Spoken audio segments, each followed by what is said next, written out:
It's 4th of July weekend, and what better way to celebrate than with Money in the Bank this weekend in Las Vegas, Nevada. 2 people will win with a briefcase and could possibly be the next champion, whether it's the women's champion or the unified, universal WWE champion, whatever it is. We'll try to predict it all next on the Squared Circle Psychobabble. My name is Michael Valenti. Joining me is Ralph Valenti. Ralph, we'll start it off with the women's championship matches. Ronda Rousey versus Natalya for the Smackdown Women's Championship. Basically, this feud has actually done better on social media than it has on SmackDown, where they're going back and forth about, you know, Natalya's plastic surgeries and Ronda Rousey doing her weird rants on her rocks and her farm or whatever. But, you know, I think this match is still going to be good nonetheless. Is Natalya good enough to beat Ronda Rousey here? No. Unfortunately, well, is she good enough? Yes, but is she going to? I don't think so. Honestly, I would not be surprised if we get somebody from the women's Money in the Bank winning this night and cashing in successfully. Only because, you know, when you look at kind of the lay of the land, especially on SmackDown, with Sasha not being there, with, you know, a majority of the, I guess you would say legitimate threats being on Raw. Like, if it's not a cash-in, who do you see beating Ronda? So, Charlotte Flair coming back. I don't know if people are really clamoring for that. So I'm going to go with Ronda retaining. But watch for that cash-in. I'm going to go for Ronda retaining. I will say, though, when it comes to the women's Money in the Bank, only Carmella has held on to the Money in the Bank briefcase past the Raw after Money in the Bank, since it's become a women's Money in the Bank, you know, match. Attraction, right. So everyone else has either cashed in the same night or cashed in on the Raw after, including Nikki ASH last year, cashing on Charlotte Flair. And I'm pretty sure everybody, with the exception of when Becky handed the title to Asuka a couple years ago and Alexa Bliss on Nia Jax, all the cash-ins have been on Charlotte Flair. So regardless of who wins Money in the Bank for the women's, I do think that person will eventually cash in on Charlotte Flair, who beats Ronda Rousey for the SmackDown Women's Championship. Now, speaking of Becky Lynch and the Raw Women's Championship and Carmella is in the Raw Women's Championship match this year at Money in the Bank, going up against Bianca Belair. Carmella winning a fatal 5-way. We were talking about this, you know, outside of the podcast a couple days ago when we were celebrating your birthday. And of all people to talk about wrestling, our mom was talking about it and was not the biggest fan of Carmella, but was a fan of Bianca Belair, like a lot of people. So are we following suit with mom? We shouldn't really disrespect mom and go with Carmella here. We should go with Bianca Belair, right? Bianca Belair's winning this match. Come on. I mean, I don't think there's any chance Carmella wins this. What if the women's Money in the Bank ladder match happens early and Becky wins and she cashes in on Bianca? See, that's something. Well, Becky, interestingly enough, has history with both of them. Both Bianca and Ronda. So if she ends up winning, she could realistically cash in on either of them. And it would make sense. That's true. Yeah. I could very easily see her doing either of those things by the end of the night. Right. Well, that depends if she actually wins the Money in the Bank ladder match, which we'll get to in a little bit. But we'll go to singles championship competition in the men's division.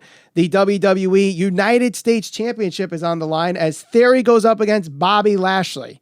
Now, Lashley has had a big push basically since the pandemic started. He hasn't really lost a lot of matches. He's a WWE champion, a former U.S. champion, and just came off, you know, winning the feud with Omos. Theory, though, on the other hand, looks like he planted the seed for the rumored Theory-Cena match. Does that go for the United States Championship, or does Lashley take the title and bring it somewhere else? I mean, if Theory beats Lashley, that's a pretty big win for Theory. Even whether it's through nefarious means or not, or he beats him clean, that's going to be interesting. But if it's Theory and Cena at SummerSlam, does it need the U.S. title? I don't think it needs it, but I think that it would definitely make it more interesting considering, John Cena's open challenge was essentially one of the bigger storylines when you think of the U.S. title. So I think that again, the fact that he's that Theory holds that championship, the fact that we already got the interaction between Cena and Theory, I think that Theory's probably going to carry that title into SummerSlam and defend it against Cena. I'm going with Theory in this match. Yeah, I'm going with Theory too. I don't know. Well, they could do Lashley by DQ. They could do that as well. I hope that's not the case. They don't need a DQ finish. They really don't need a DQ finish. Whoever wins, do it through outside interference or whatever, or do it clean. But please no DQ or count out BS. Yeah. I mean, I like Lashley, but I think Theory needs the win more than Lashley. I don't think like a loss to Theory hurts Lashley that much, but a win over Lashley for Theory is huge for him, especially if you want him to face Cena at SummerSlam. So I'm going to go with you on that. I'm going with Theory going up against Bobby Lashley there. The next match we have for the Undisputed Tag Team Championships, the Usos against the Street Profits. I believe the Street Profits have the momentum here, but is it enough momentum to beat the Usos?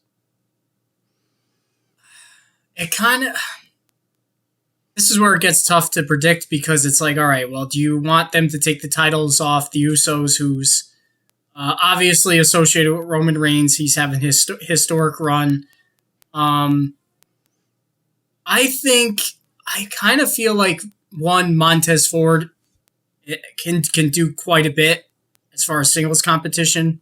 Mm-hmm. I can very easily see them losing, and maybe not that night, but sometime soon, him coming out of that tag team and just being like, even if he's starting as a heel, But I think the Usos are going to win, and I think that's going to start to drive a rift between Dawkins and Ford will eventually go off on his own, I think. I think they're starting to see like the bloodline thing only works when all three of them are there at the same time. And if you have the Usos lose the titles first, then you start seeing the crumbling of the bloodline. So yeah. I could totally see the Street Profits winning here and then Roman coming back and being like, I'm gone and look what happens. You lose the tag team titles and you start that program. And then by SummerSlam, Roman loses his title, or Clash of the Castle or whatever the pay-per-view is in the UK. I don't think Roman's title reign is going to last much longer, but I do think in order for that to end, the Usos have to end their title reign first. And I think it happens at Money in the Bank. I think the tag team division really needs a little bit of shakeup. And while the Usos are a great tag team and you could put them in that conversation with FTR as the best right now in pro wrestling, I think it's time to pass that torch over to either the Street Profits or, Alpha Academy or some of the other tag teams in the division. It just sucks that RK Bro got hurt, or Randy Orton got hurt, so you can't do RK Bro right now for the titles. But I think it's time for the Usos to drop. But we'll see how it goes on Saturday. But we now go to the Money in the Bank ladder matches. We'll start with the women's that has the full field at the time of recording. It's Liv Morgan, Lacey Evans, Shotzi, Raquel Gonzalez, Asuka, Alexa Bliss, and Becky Lynch. Now, Becky is the heavy favorite, I think, to win this. However, you could make a strong case for basically anybody in this match, with maybe the exception of Shotzi, as like, actually, they could win this thing and just hold on to the briefcase for a while. Yeah, I see that. It's funny you say that because I think Becky's going to win, but I actually want Shotzi to win. I think Shotzi can be very good. I think she's one of those people. One, she's got definitely a unique look in comparison to any other woman that's in WWE. She's good on the mic. She's confident. She's pretty good in the ring.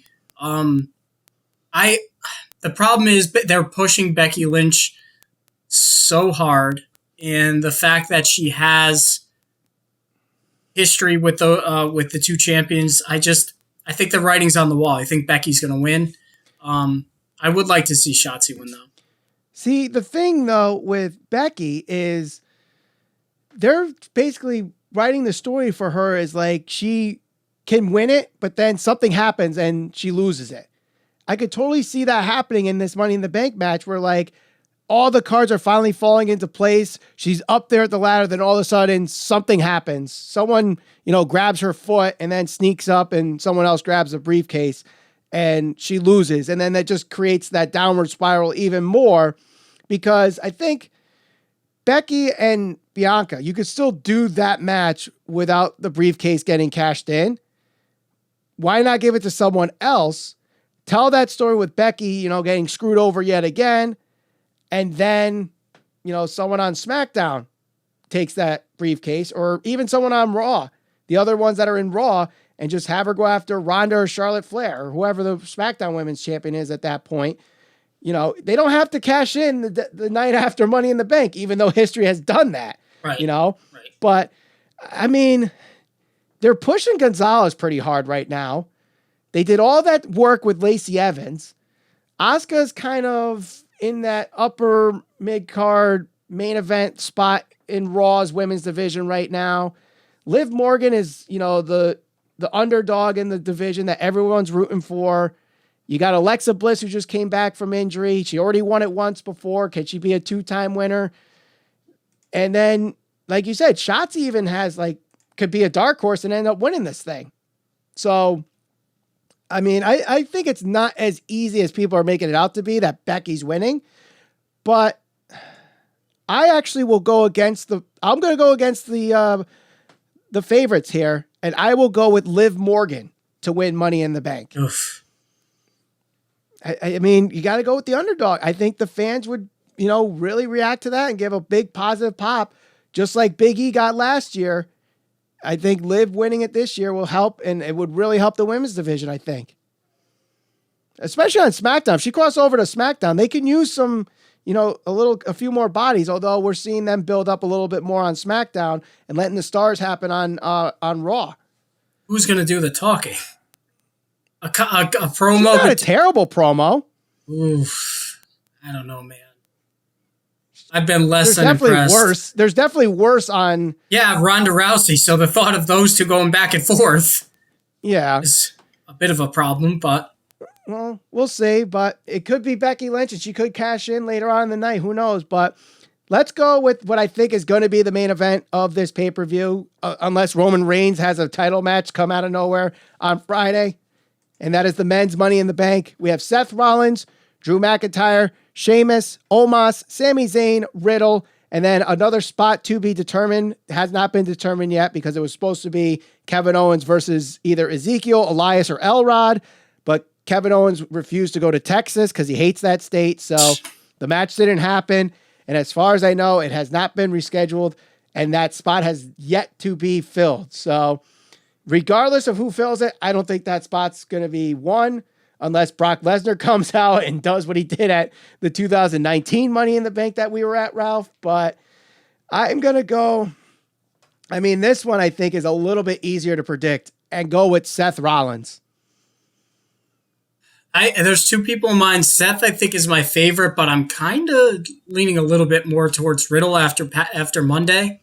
Both of them have momentum. I think that Riddle's match with Roman Reigns definitely did him a lot of favors. One, because it was a good match, and two, maybe most importantly, a lot of people watched it. So that's kind of what WWE looks for. Are you a draw? Can you sell? All those types of things. The fans are behind Riddle. I am going to go Vegas. It's in Vegas. That's his hometown, or at least that's where he's billed from. Yeah, I don't know. One of those two, I do think Seth is going to win. Seth probably should win. But I wouldn't be surprised if Riddle won either. Now, whoever wins, whether it's Seth or Riddle or even Drew McIntyre, because he could cash in and say, I'm cashing in at Clash of the Castle, the main event in the UK. Do you think if it is Seth or Riddle, they cash in during the last man standing match at SummerSlam with Brock and Roman? I feel like that's the reason they made it a last man standing match. Well, they can absolutely recreate what happened with Seth the first time at WrestleMania. Mm-hmm. You know, and agree. he can certainly win the title again, carry the title into WrestleMania. Hopefully, Cody can come back by Royal Rumble. Cody wins. Mm-hmm. I mean, and again, I know easier said than done, but you don't have to recreate the wheel. Like look what they did with Roman and Brock. All the twists and turns, the unnecessariness that we got just to get Brock and Roman at WrestleMania this past year. Right. If it makes sense to do it and the stars align, and even though it's right in front of your face, if the fans are going to get behind it and it's a good storyline, the story's going to tell itself. Just tell the story. And I think that's what they have lying right in front of them. Exactly. And I said this months ago when we had the debate on who should dethrone Roman Reigns. You said it should have been Cody.